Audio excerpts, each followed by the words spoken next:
Bon matin, la chaleur persiste, on n'est plus dans l'hiver, c'est agréable. Ce matin, je vais être bref, c'est sur le drapeau de la culture canadienne-française d'ascendance autochtone du Québec.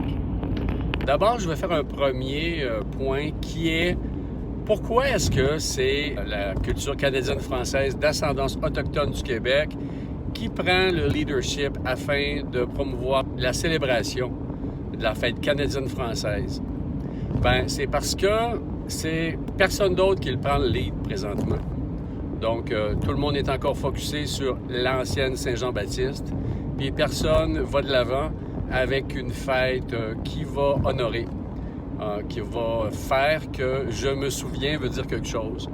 Donc, présentement, c'est moi qui est au bâton, avec une couple de personnes qui m'entourent. Puis, on a franchement décidé que le 1er juillet, cette année, en 2022, ça serait la deuxième mouture. La première mouture, je l'ai fait tout seul l'année dernière.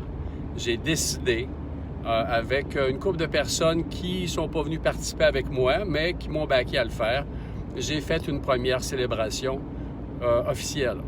Donc, cette année, c'est la deuxième saison.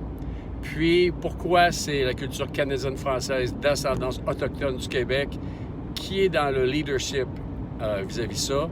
Bien, probablement parce que pour nous autres, notre identité, puis notre culture, puis notre mémoire, c'est plus important que pour les Canadiens français puis les Canadiennes françaises qui se dénomment plus de cette façon-là, qui vont plutôt se nommer Québécois.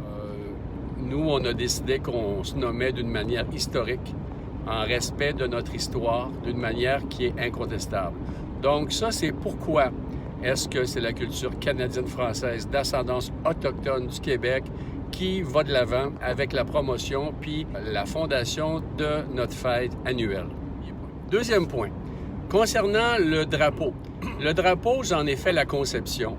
Je l'ai fait en collaboration. J'ai demandé des rétroactions. La première version était lors du Parti autochtone du Québec, le drapeau du Québec.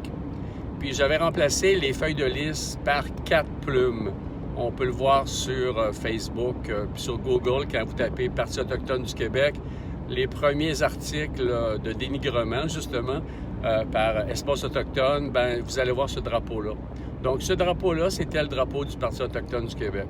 J'ai décidé, à un moment donné, de transformer le drapeau du Parti autochtone du Québec afin qu'il représente plus spécifiquement notre culture. Parce que dans le programme, on faisait la promotion puis le soutien des Premières Nations, des Inuits, mais aussi des Métis en processus de reconnaissance.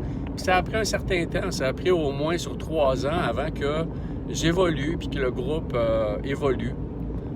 Il y avait Lynn Larochelle, Malécite, puis il y avait Yannick Robichaud. Ça a pris un certain temps, beaucoup de discussions, afin de progresser sur la définition de Canadiens français et Canadienne française d'ascendance autochtone du Québec. Donc, ce drapeau-là, je l'ai fait évoluer pour qu'il représente notre culture spécifique d'ascendance autochtone.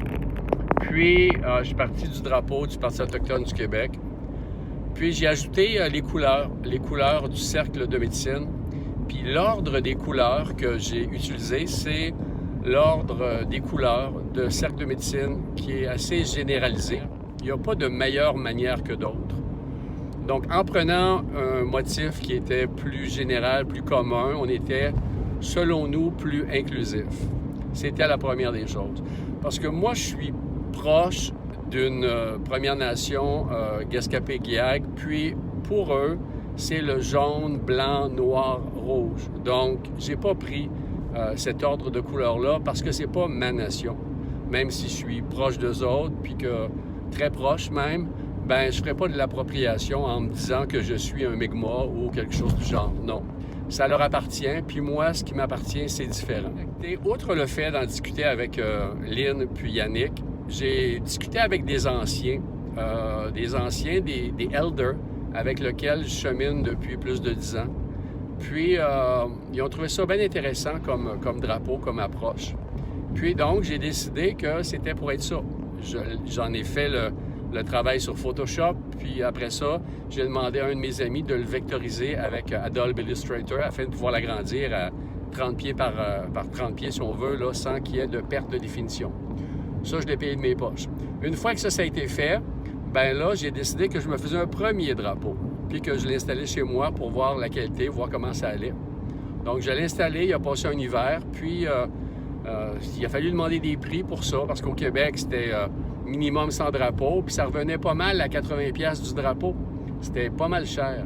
Donc, j'ai fait des recherches, j'ai commandé d'autres drapeaux, puis je suis tombé sur de la qualité qui me permet d'offrir un drapeau, imprimer une face, comme c'est standard, comme les drapeaux de métis, un 5x3 pour 60$. C'est vraiment pas cher.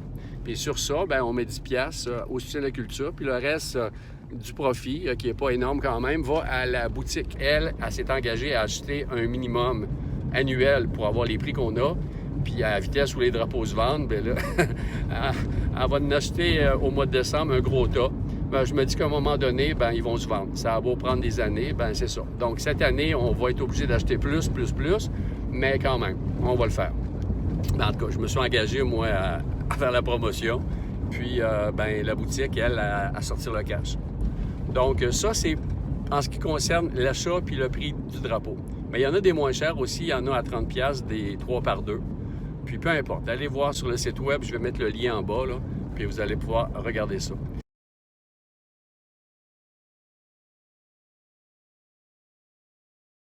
Mais le point qu'un membre m'a soulevé dernièrement, puis ben, je le sais qu'on est au Québec, hein, puis qu'au Québec, quand quelqu'un a une bonne idée ou quand quelqu'un va de l'avant avec une initiative, on dirait que c'est systémique.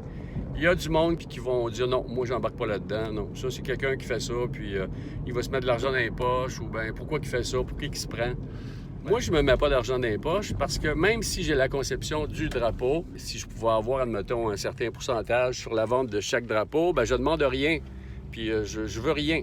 Il n'est pas dit qu'un jour, si le drapeau n'est pas cédé à une organisation, qu'à ce moment-là, ben je ne m'arrangerai pas pour avoir un petit quelque chose, parce que je travaille fort en maudit pour la promotion de notre culture, puis j'en fais des dépenses, là.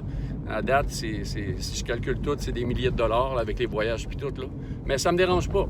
Je fais pas ça pour l'argent. Je fais ça par conviction, puis j'ai pas le choix de le faire, parce que personne ne le fait. Il y a du monde qui disent, ben c'est quoi cette affaire-là? Pourquoi que moi j'achèterais un drapeau que quelqu'un a fait comme ça?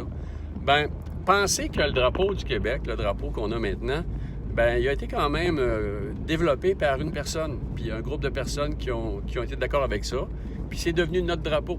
Puis si personne n'avait pris le lead de faire un drapeau, bien, aujourd'hui, on aurait peut-être un Union Jack ou n'importe quoi. Donc, ce drapeau-là s'est installé dans la culture, puis c'est devenu notre drapeau. Puis la personne qui l'a fait, il n'y a plus grand monde qui se rappelle c'est qui l'a fait. Puis ce gars-là, il est mort, puis il n'y en a pas eu d'argent tant que ça, puis c'est pas ça l'important.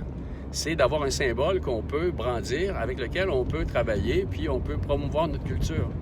Donc, si le monde sont bien frustrés de ça, que c'est pas eux autres qui l'ont inventé le drapeau, bien, je peux pas rien y faire.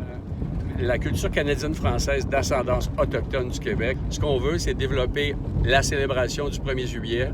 On veut développer un réseau de leaders qui vont être capables d'être des responsables régionaux pour faire des cérémonies puis faire des fêtes, pour que ça se développe à travers le territoire. Mais si tu veux vraiment être représentatif de ta culture, ben va de l'avant avec le drapeau qu'on propose. Bon, ça c'était pour le drapeau, puis c'était pour ce que j'avais à dire sur ça. Ouais, puis un point aussi important, c'est que ce drapeau-là, s'il y en a qui ne l'aiment pas, puis qui disent, ben moi j'aimerais mieux que ça soit plus représentatif, ben regardez, à un moment donné, là, en fil d'évolution, là, ce drapeau-là, il peut passer premier drapeau, puis il y en aura un deuxième. L'important, c'est qu'on fasse la promotion de notre culture. Puis en cours de route, bien, si le monde y en veut un deuxième, il y aura un deuxième. Puis ceux qui auront le premier drapeau, bien, ils feront partie des archives. Puis sur Wikipédia, bien, il va apparaître comme premier drapeau. Puis le monde qui en auront acheté ce premier drapeau-là, bien, ils vont être contents parce que ça va être un objet de collection parce qu'il n'y en aura plus. Fait que c'est pas grave, ça. J'ai aucun problème avec ça qu'il y en ait un deuxième à un moment donné. L'important, c'est qu'il y en ait un, puis qu'on l'utilise, puis qu'il circule dans le Québec, puis que le monde soit fier de ça. Puis on verra ce qui arrivera en cours de route. Fait que si vous êtes limité par ça ou par n'importe quelle autre raison, bien, regardez, là, allez de l'avant un petit peu, là, puis quand ce sera le temps, bien, il y aura un changement. Mais pour l'instant, il faut qu'il y ait un mouvement vers l'avant. Fait que, encourager l'initiative, gang, là, c'est pas si facile que ça de pousser un projet au Québec, puis de rallier du monde. Puis, il y a tout le temps du monde qui sont contre ça. Bien, soyez pour, allez de l'avant, faisons la promotion, puis en cours de route, le groupe va grossir, il va y avoir plus de discussions, puis il y aura des modifications. Puis en plus, comme je l'ai déjà dit, j'offre des conférences. Je peux aller dans votre communauté métisse en processus de reconnaissance. Puis je ne vais pas aller vous faire chier parce que vous vous appelez métisse.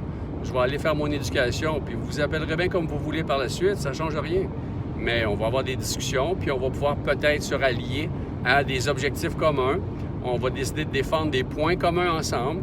Puis on n'est pas obligé d'être d'accord sur tout. On peut être d'accord sur certaines choses. Puis on décide, bien, on va avoir cet objectif-là qui est commun, on se met ensemble, on règle ça, puis une fois que c'est réglé, ben salut mon chum, bye-bye, puis on continue notre vie. Il faut se rallier pour faire avancer le projet. Fait qu'on n'est pas obligé d'être d'accord à 100%, puis c'est comme ça que ça devrait fonctionner pour aller de l'avant. Je vous souhaite une excellente journée, puis prenez soin de vous. Allez jouer dehors, il va faire de plus en plus beau. C'est le temps d'aller se ressourcer en nature. Bye!